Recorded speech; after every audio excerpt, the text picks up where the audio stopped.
Ladies and gentlemen, once again, this is your host, KD at KDRF Sports TV. Boy, do I have somebody for you who has a very interesting story, and I can't wait for you all to hear, and I can't wait to hear it all myself. Um, Before we get started, don't forget to like, subscribe, hit that bell notification button. But now, you might not be old enough to know who this gentleman is, but there are some things I just found out here recently. And man, he has to be able to tell you what's really going down. Okay. This person's name is Kevin Wilhite. Yeah, he got the same name as me. That's right. Well, I got the same name as him. He's just a tad bit older. I think by 6 years. But football player, great high school football player and NFL player. But he probably, I don't know, but I'll let him tell you, he might have been a better track athlete. I don't know. But what I do know is he was Mr. Football in the state of California and the number one overall player in the nation. Let that sink in, y'all. The number one. But here's the thing that makes it so much deeper. Out of Rancho Cordova High School in Sacramento. He rushed for 5,000 yards and 72 touchdowns, but he only played first and second quarter. Coach wouldn't let him do more. I'm gonna let him explain that even better than I can. But in 1981, he was the high school player of the year. Over.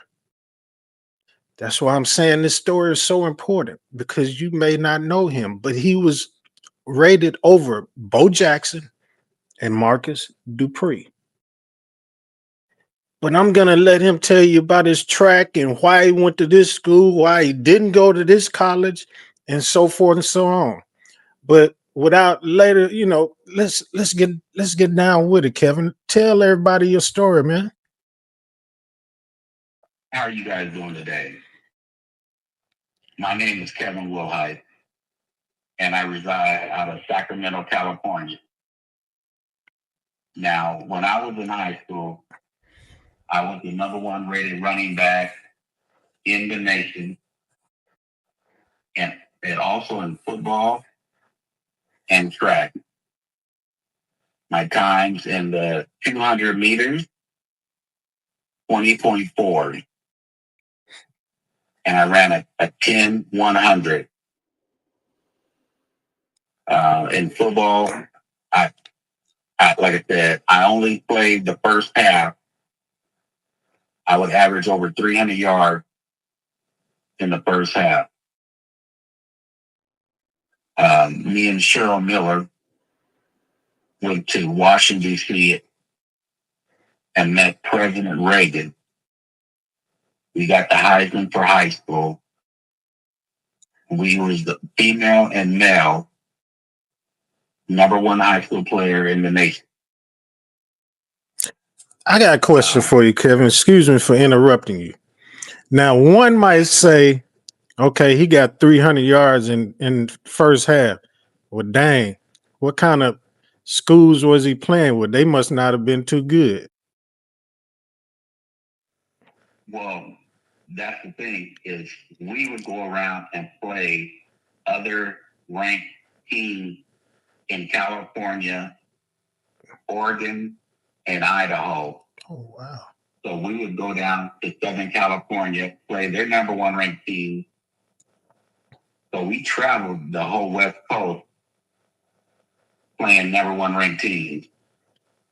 So they can't argue what your stats are then. No, they can't argue with that. So I also came about your brother,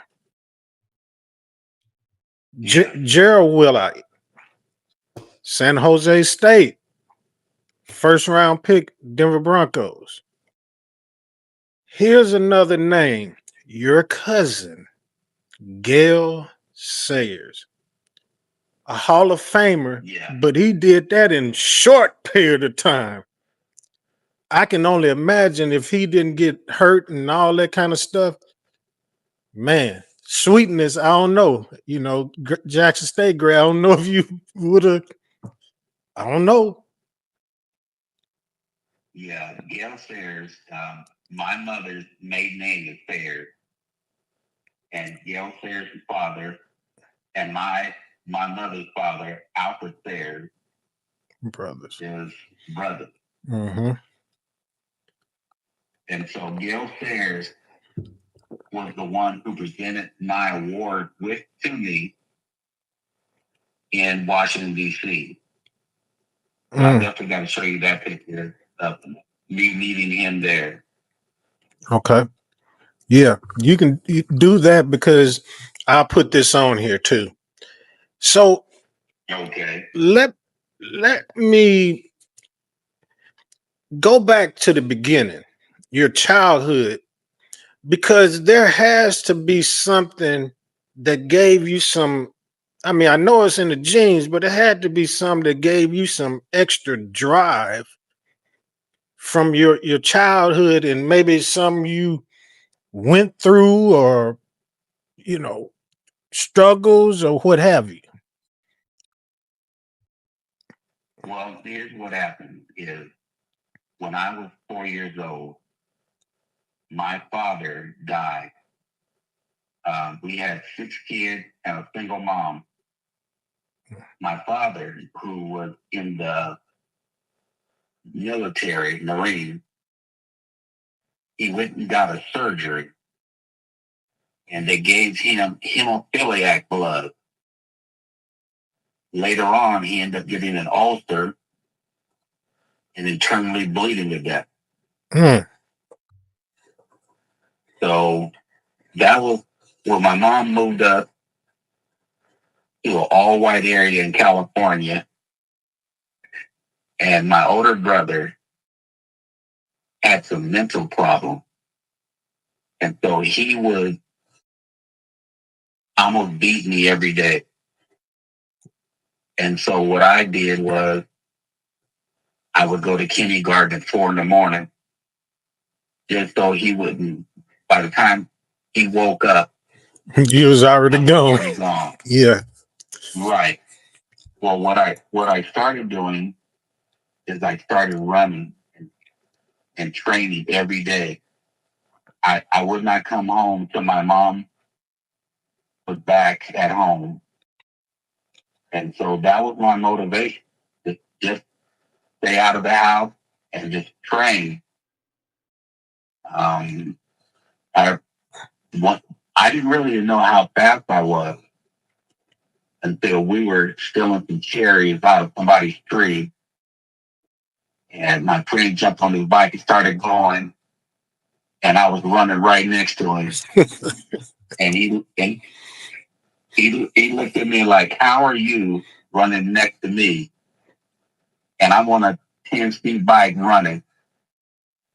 And I just said, from there, I joined the Dusters track club for kids. And so I went around winning Junior Olympics every year from 7 years old all the way on. My ninth grade year in middle school, I made it all the way to the state. And my brother said, "How are you running a 9.6? And I'm a senior and I can't make it. And you're running a 9.600 yard dash." And I said, "Well, I work hard." Wow. And And my brother was 5 years older than me. wow. So at that point, was it your brother that's saying, okay, we know what to do with you now? Or you already had the game plan ready? Well, I had the game plan ready. So what I started doing is I would write shoe companies, and like I would write to Brooke, and I would say, hey, I want give me some free shoes, and I'll win, and then I'll post it on that I wore your shoe. So a lot of these shoe companies started sending me free shoes in the ninth grade. So I was getting shoe endorsements since I was in the ninth grade, Damn. which was unheard of. That's crazy. That's Yeah. crazy. I mean, because Yeah. it wasn't no text messages and stuff like that. You was having to use pen and paper.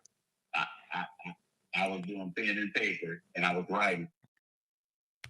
And then Mizuno heard about me in Japan, and they flew me to Japan, and they measured my feet, my legs, my arms, and made my custom made track shoes, tracksuit, everything.